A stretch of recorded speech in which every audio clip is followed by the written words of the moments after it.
नमस्ते और neural insights में आपका स्वागत है।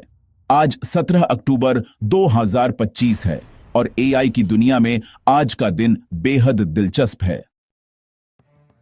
एक तरफ कंपनियां एआई को हमारे कंप्यूटर और घरों में और भी गहराई से जोड़ रही हैं, तो वहीं दूसरी तरफ वॉल स्ट्रीट पर एआई बबल को लेकर बहस छिड़ गई है।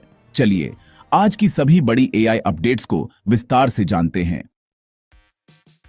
आज की सबसे बड़ी खबर माइक्रोसॉफ्ट की तरफ से है। माइक्रोसॉफ्ट ने विंडोज 11 और अपने को-पायलट एआई असिस्टेंट के लिए बड़े अपडेट्स जारी किए हैं। अब आप को-पायलट को सिर्फ अपनी आवाज से एक्टिवेट कर पाएंगे। इसके साथ ही को-पायलट विजन फीचर आपकी स्क्रीन पर मौजूद चीजों को एनालाइज कर पाएगा और को-पायलट एक्शंस सीधे आपके डेस्कटॉप से असल दुनिया के काम कर सकेगा। यहां तक कि Xbox कंसोल के लिए गेमिंग को-पायलट भी लॉन्च किया गया है। माइक्रोसॉफ्ट का लक्ष्य एआई को हर विंडोज 11 डिवाइस के अनुभव का एक हिस्सा बनाना है।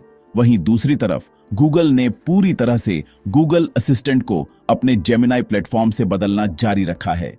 अब जेमिनाई आपके स्मार्ट होम डिवाइसेस जैसे स्पीकर्स और डिस्प्ले में भी मिलेगा। गूगल ने जेमिनाई फॉर होम लॉन्च किया है, जो ये साफ करता है कि जेमिनाई ही गूगल की भविष्य की एआई रणनीति का केंद्र है। एंटरप्राइज की दुनिया में भी एआई तेजी से आगे बारिश रहा है।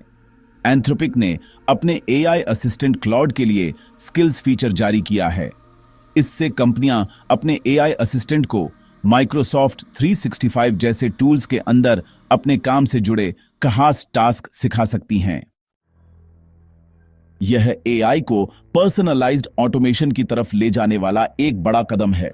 इसी कड़ी में रेड हैट ने अपना AI 3 प्लेटफॉर्म लॉन्च किया है।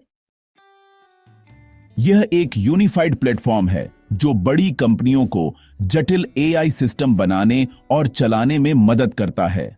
और एक और छोटा पर महत्वपूर्ण अपडेट गूगल की तरफ से है। गूगल शीट्स में अब नए एआई फीचर्स जोड़ दिए गए हैं जो फाइनेंस टीमों के थकाऊ स्प्रेडशीट के काम को ऑटोमेट कर देंगे। एआई रिसर्च में एक बहुत ही दिलचस्प बहस छिड़ गई है। MIT की एक स्टडी में यह बात सामने आई है कि एआई मॉडल्स का आकार जैसे जैसे बढ़ता है, एक सीमा के बाद उनकी परफॉर्मेंस में उतना सुधार नहीं होता। इस स्टडी ने एक बार फिर छोटे और खास कामों के लिए बनाए गए कुशल मॉडल्स पर रिसर्चर्स का ध्यान केंद्रित किया है। लेकिन इस बहस के दूसरी तरफ एंट ग्रुप ने एक ट्रिलियन पैरामीटर वाला रीजनिंग मॉडल रिलीज किया है, जो दिखाता है कि बड़े मॉडल्स की दौड़ अभी खत्म नहीं हुई है। इस बीच ओपन एआई ने एक बहुत ही अनोखा कदम उठाया है। कंपनी ने लैंग्वेज मॉडल्स से आगे बढ़कर अपनी नई एआई फॉर साइंस डिवीजन के लिए एक ब्लैक होल फिजिसिस्ट को हायर किया है। इसका मकसद फिजिक्स और वैज्ञानिक सिमुलेशन जैसे क्षेत्रों में डीप लर्निंग को आगे बढ़ाना है। इन सभी डेवलपमेंट्स के बीच वॉल स्ट्रीट पर एआई इन्वेस्टमेंट बबल को लेकर डर बरहेज रहा है। बड़ी टेक कंपनियों के स्टॉक रिकॉर्ड ऊंचाई पर हैं, लेकिन अब इस सेक्टर में जरूरत से ज्यादा निवेश को लेकर चिंता जताई जा रही है। वहीं कंपनियां रेगुलेशन पर भी ध्यान दे रही हैं। मेटा ने किशोर यूजर्स के लिए नए कंटेंट फिल्टर और प्राइवेसी सेटिंग्स लागू की हैं, ताकि एआई का इस्तेमाल जिम्मेदारी से हो सके। तो ये थी आज की एआई की दुनिया की सबसे बड़ी खबरें।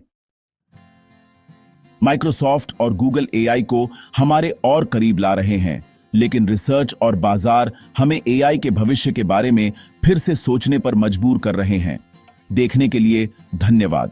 अगर आपको यह अपडेट पसंद आया हो तो वीडियो को लाइक करें, शेयर करें और न्यूरल इनसाइट्स को सब्सक्राइब करना न भूलें।